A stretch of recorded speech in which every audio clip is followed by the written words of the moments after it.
Look around you for a moment. The screen in front of you, the faint sounds outside your window.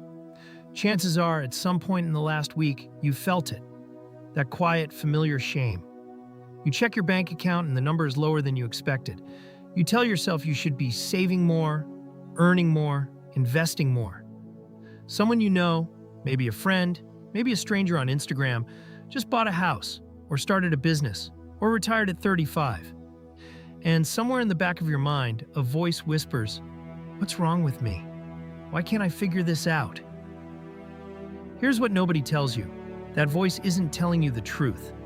The shame you feel around money isn't a personal failure. It's not a character flaw. It's not proof that you're irresponsible or undisciplined or bad with numbers.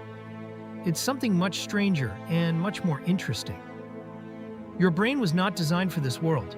The financial decisions you make every day, what to buy, what to save, what to invest, what to ignore, are being processed by a brain that evolved to solve a completely different set of problems. Problems like, where is the next meal coming from? Is that shadow a predator? Who in this tribe can I trust? For roughly 200,000 years, humans lived in small groups of hunter-gatherers. They faced immediate, tangible threats and rewards. They shared resources because survival depended on the group. They consumed what they had because storage was nearly impossible, and tomorrow was never guaranteed. Your brain, the exact same brain sitting inside your skull right now, spent almost all of its evolutionary history in that world. Then, about 10,000 years ago, something shifted. Agriculture emerged.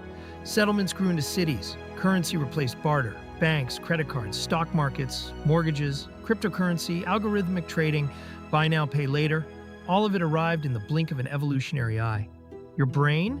Almost unchanged. This is the mismatch, and it explains almost everything. Let me walk you through 3 instincts that hunter-gatherers needed to survive, and how each one quietly sabotages your finances today. The first instinct, immediate consumption. If you found a patch of ripe berries 200,000 years ago, you ate them. You didn't save half for next month. There was no refrigeration, no preservation, and no guarantee you'd be alive next week. The adaptive strategy was simple. Consume now while the resource is available. Fast forward to today, and that same instinct fires every time you see a sale, every time a bonus hits your account, every time a new iPhone drops. Your brain doesn't understand compound interest. It understands resource available. Take it, now. The second instinct, social comparison. In a tribe of 50 people, knowing where you stood was a survival mechanism. If you fell behind in status, you risked losing access to resources, mates, protection. Your brain became exquisitely sensitive to social comparison. But today, your tribe is no longer 50 people. It's 8 billion. You're no longer comparing yourself to the hunter who caught one more antelope. You're comparing yourself to every curated highlight reel on the internet. Every salary shared on Twitter. Every success story that hides the debt, the luck, and the context. Your brain can't tell the difference.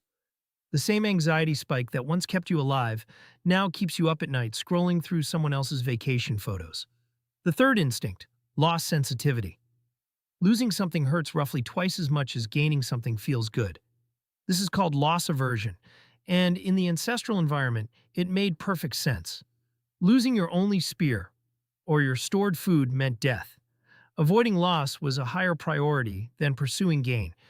But here in the modern world, that instinct makes you hold on to bad investments too long. It keeps you in cash when you should be investing.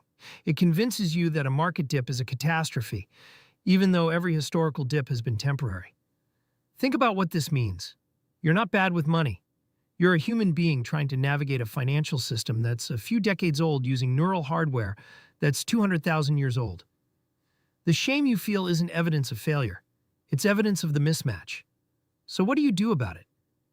You can't rewire your brain, but you can design your environment. And that's what the rest of this video is about. Here are 3 principles that actually work. The first principle, make the right choice the default choice. Your brain will always reach for the easiest option. That's not weakness, it's energy conservation. So stop fighting your brain and start working with it. Automate your savings so the money leaves your account before you ever see it. Set up automatic investments on the day you get paid. Use an app that rounds up your purchases and invest the spare change. When the right choice is the default choice, you don't need willpower. You need a system. The system works while your brain does what brains do. The second principle, narrow the comparison window. You cannot compare yourself to 8 billion people and stay sane. Choose a small, deliberate reference group. People whose circumstances you actually understand. Better yet, compare yourself only to your past self. Are you saving more than you did 6 months ago? Are your debts smaller? Is your understanding deeper? That's the only comparison that matters. The rest is noise, and your brain was not built to filter noise at this scale. The third principle, zoom out. Markets fall, recessions happen. Crypto crashes, jobs are lost. In the moment, each of these feels permanent, catastrophic, personal. But zoom out. Look at any 30-year chart of the stock market. Look at the history of human economic progress. The long arc bends upward. The people who win are not the ones who time the market perfectly. They're the ones who stay in the game. When your brain screams at you to panic, zoom out. Remind yourself that you are not making a decision about the next 30 days. You are making a decision about the next 30 years. And this is where the deep time perspective changes everything. 100 years from now, nobody will remember your net worth. 1,000 years from now, the stock market will be a footnote in history books. 10,000 years from now, everything we call an economy will have been replaced by something unrecognizable. And 1,000,000 years from now, nothing any human ever built will still be standing. This isn't bleak. This is liberating. If you can hold that perspective, the long view, and still choose to act today, you've found the balance. Care enough to build good habits. Care enough to automate your savings, invest steadily, and ignore the noise. But don't care so much that a bad month or a market dip or someone else's success story can shake you. You are a temporary visitor on a very old planet, carrying a very old brain. That brain got your ancestors through ice ages and famines and predators in the dark. It can handle a credit card bill. Time is undefeated. It crushes mountains. It moves continents. It erases oceans. The question is not whether you can beat the market or get rich overnight. The question is whether you can live well inside the time you have. If this perspective helped you think differently about money, subscribe and hit the bell. I release a new video every week exploring the biggest questions through the lens of deep time, history, and human nature. Thank you for watching. I'll see you in the next one.